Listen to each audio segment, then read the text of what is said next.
Today, we're going to talk about changing just a single thought, a thought about what it really means to fall. Good morning. I want to start today with an idea that might honestly change how you see, well, everything. Just let that sit with you for a moment. We spend our whole lives being taught to fear the fall, right? The stumble, the mistake. But what if that's not the real failure? What if the only true failure is deciding not to get back up?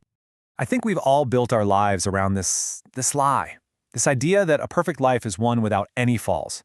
You see it all over social media, you hear it in those perfect success stories, and you just feel this immense pressure to look flawless all the time.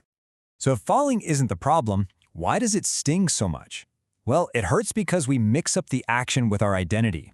We don't think I fell, we think I am a failure. We just wrap ourselves up in the shame of it all and let it define who we are. And here's a little secret, something that connects every single one of us.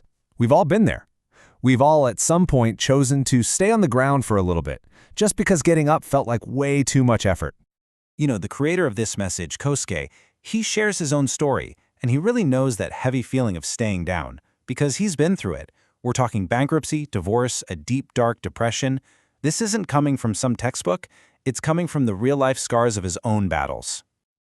You've seen a little kid do this, right? They trip, they immediately look around to see if anyone saw, and they pop right up saying, "I'm okay, it didn't even hurt."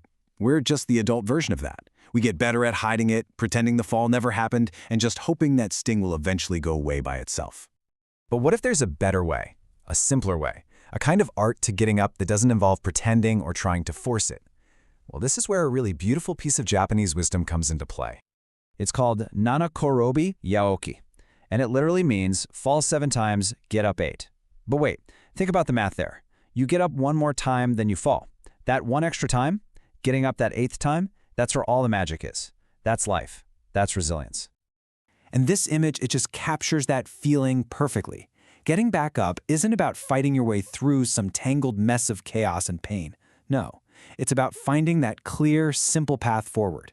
It's about letting go, not pushing harder. So, how do we actually do this? It's actually a super simple 3-step dance. First, you just acknowledge it. You say to yourself, okay, I fell. I'm on the ground right now. And you do it with zero shame. Second, you take one tiny action to rise.